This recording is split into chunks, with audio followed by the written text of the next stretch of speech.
What's up, gamers and tech enthusiasts? Today I am here to review the AtomMan G7 PT from Minisforum.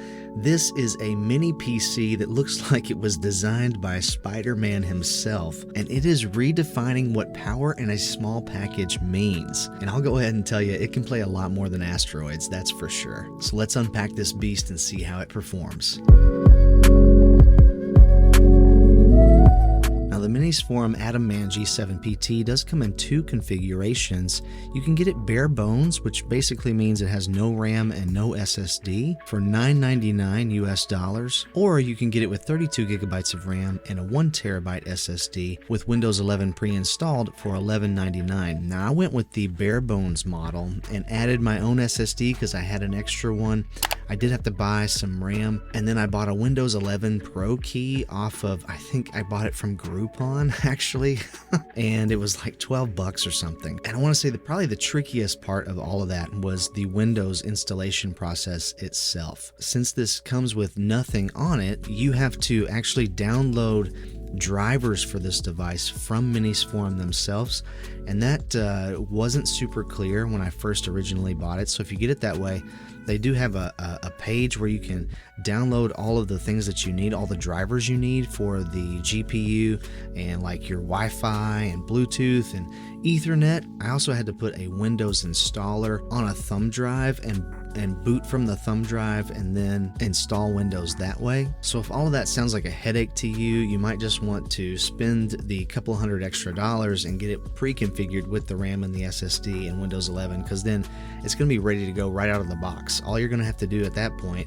is power it on and sign into your Microsoft account, and then you're going to be off and running. But if you're familiar with the Windows installation process and already have maybe some RAM or an extra SSD laying around, you might be able to save a little money by going bare bones. But speaking of RAM and SSD, let's talk about what this can actually hold. This supports 5200 megahertz DDR5 RAM up to 96 gigabytes. It also has two SSD slots. Now, one of those is an M.2 PCIe 5.0 port, which I understand is extremely fast. Unfortunately, I did not have a 5.0 SSD module to use in this, so I'm not actually taking advantage of all of that speed right now, but I like the fact that I could upgrade that in the future if I wanted to. And speaking of upgrades, sometimes we all need help upgrading our own mental and emotional health, and that's where today's video sponsor, BetterHelp, comes into play. They're on a mission to make starting therapy easier for anyone. BetterHelp is a platform where therapists and their clients can communicate effectively and get the most out of therapy. There's a journal inside the platform for personal reflection, and there are group sessions on a number of different topics available every day. Starting therapy is easy with BetterHelp. Fill out a questionnaire and you will be matched with a therapist in as little as a couple of days. One of the best features of BetterHelp is that if the first therapist doesn't feel like the right fit, you can easily switch to another one until you find someone you really connect with. They carefully make sure their therapists are well qualified, and their customer support team is there to help you if you have any questions. With over 7,000 reviews and a 4.5 rating on Trustpilot, BetterHelp is a platform you can count on. If you're struggling and you think you'd benefit from a therapy session, click the link in the description. Go to betterhelp.com/bonosgaming and get 10% off your first month of therapy. It also has a second SSD slot that is PCIe 4.0, which is still really fast. Now, before we get into CPU and GPU, I do want to just take a moment to look at the ports that we have in here, because you honestly get a decently good selection of input and outputs here. Starting on the front, we have a 3.5mm headphone jack, one USB 3.2 Gen 2 Type A port, a second USB 3.2 Gen 2 Type C port that is data only, and a singular button that they call the mode change switch. Now, this mode change switch, in my understanding of this, is that it is supposed to ramp up the fans, draw a little more power so that you can get a performance boost out of this machine. I actually haven't tried this button though, because the fan noise to me is actually kind of perfect where it is, and I don't want it to be any louder. Also, I've been really happy with the performance of this device on every game that I've tried to run on it, so I haven't felt a need for this button yet. Maybe someday I will. You also get a couple of indicator lights on the front, as well as two mics right here on the front of the device. On top here, you have a clear CMOS pinhole as well as your power button, and then on the back we have a DisplayPort 2.0 slot an HDMI 2.1 slot, a USB 3.2 Gen 2 Type-C port, which also doubles as another display port and does take advantage of the dedicated graphics card, unlike the USB-C display port out on the HX99G, which I reviewed on this channel earlier this year. Below that, we have 3 USB 3.2 Gen 2 Type-A ports, followed by an RJ45 2.5GB Ethernet port, and then both a 3.5mm line out port and a mic in port. And then on the very bottom of the device, we do have your power port, which is proprietary. Also, the bottom of this is magnetic, and it's one of the, I just love magnets, but one of the coolest things is that you get this very nice, sturdy stand that comes with this that magnetically attaches to the bottom of the device, and it's a pretty strong magnet. In fact, I think that I can hold this horizontally. That makes me so nervous. I don't recommend doing that. But it just to show you the strength of the magnet, this thing's on here really securely. It also acts to hide your power port. So the power port sits in this slot right here and is just completely flush, so that this sits completely flush with your desk, which is really nice. You may have also seen pictures of this with the RGB lighting that's on the side of this. It's behind this side panel that doesn't have the Spider-Man webbing on it. And this is also how you get into the device to add your SSD if you're doing that. This is magnetically attached, and you can actually make your own panels to slide in here if you wanted to, instead of using the design that comes with it, and customize it a little bit that way. But once you're under here, there's just 2 screws that you have to undo to take this side off. You unplug the RGBs, and then you're inside and you can install your SSD and your RAM. It's really pretty simple and kind of elegant. Now, about that CPU. The CPU in here is an absolute beast. It is an AMD Ryzen 9 7945HX CPU. This is honestly top of the line. This is a 5nm processor with Zen 4 architecture, 16 cores, and 32 threads. I mean, that is insane. I thought the first computer I bought was, I think, dual core, and it had, hyper threading, so it acted like it had 4 cores, and I thought, wow, could anything ever be more powerful than this? Well, turns out it can, because 16 cores, 32 threads, that is just absolutely monstrous. It has a max boost clock frequency of 5.4 GHz and is designed, according to Minisforum, for high performance gaming enthusiasts and intensive content creators. And I'm here to say that that is true. I think that that is true. I've been using this for a couple of months now, and it really is a very powerful machine. I think you could use this for video editing, photo editing, and gaming. And if it can do those 3 things, it can really probably do anything else that you need it to do.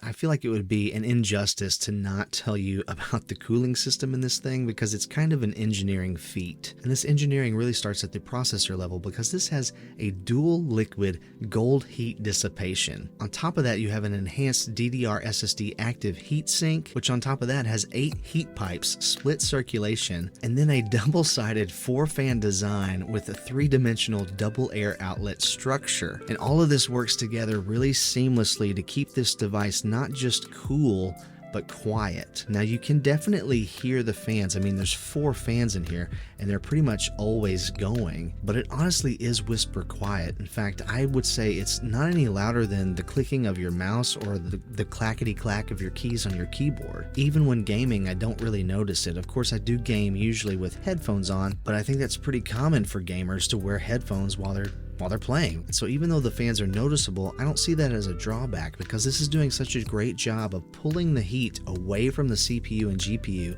away from the SSD and your RAM, and getting it out of here so that your computer can continue to perform at optimal levels. In fact, in all of my testing, playing some pretty intense games, I never saw the heat of the CPU or the GPU get above about 79 degrees Celsius, and usually it was well below that. So the cooling structure here is honestly doing its job, and it's really great at it. Now, this is a great mini PC for a lot of reasons, but one of the best reasons that I would recommend this is because it has a discrete graphics card. It comes equipped with the AMD Radeon RX 7600M XT, which by AMD's testing averaged frame rates of 26% ahead of the previous generation. This Radeon card has RDNA 3 architecture, 32 computing units, a frequency of 2300 MHz, and 8 GB of GDDR6 video RAM. It's also the world's first AMD Advantage certified mini PC, which aims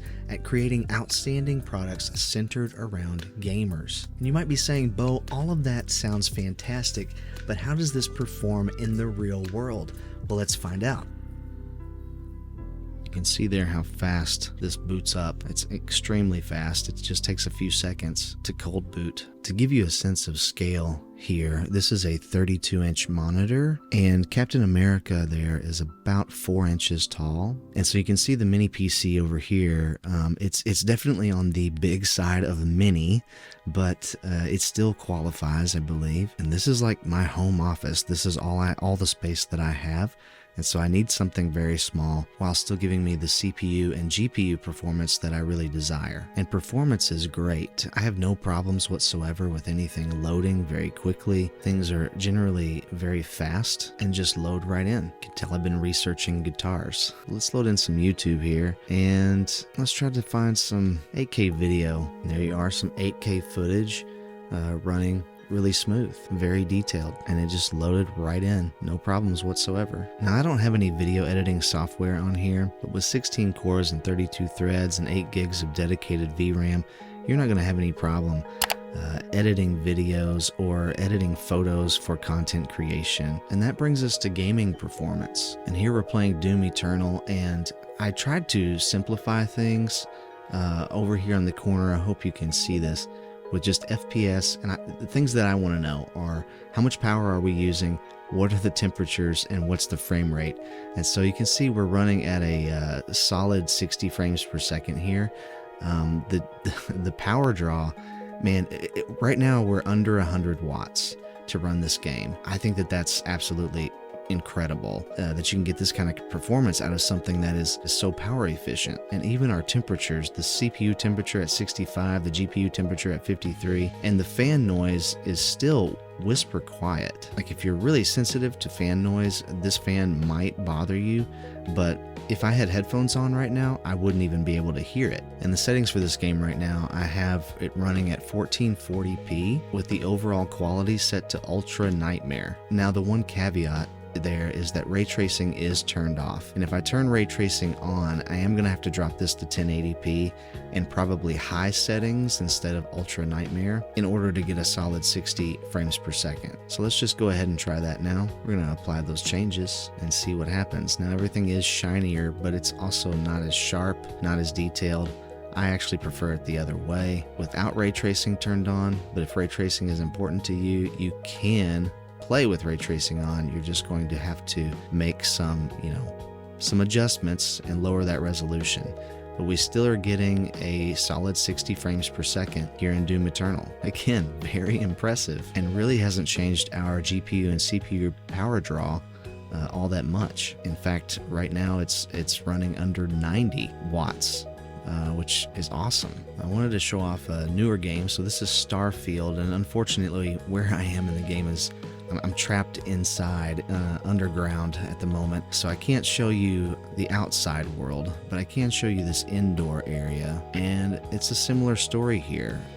We're running at a solid 60 frames per second. We are only at 1080p, but running mostly high settings, and we are using FSR3 for upscaling. And in my gameplay time with it, I have not had really any stuttering or any lag. Like everything loads up really quickly. It's really dark in here right now. Everything, it just, plays like it's supposed to play. And so I haven't had any issues with Starfield. You can see the kind of the lighting effects there, shadows. It all looks and plays really well. Since we have that cool Spider-Man spiderweb type design, I thought it was appropriate that we try out Miles Morales. Such a good game. Again, let's check this out. It's 1440p with FSR3 set to balanced, and the graphics preset is set to high, and ray tracing is on. Now you can get a lot better performance if I just turn this off, we're going to see a huge boost in frame rate. So as you can see, with ray tracing turned off, now the same settings otherwise, I'm now getting 180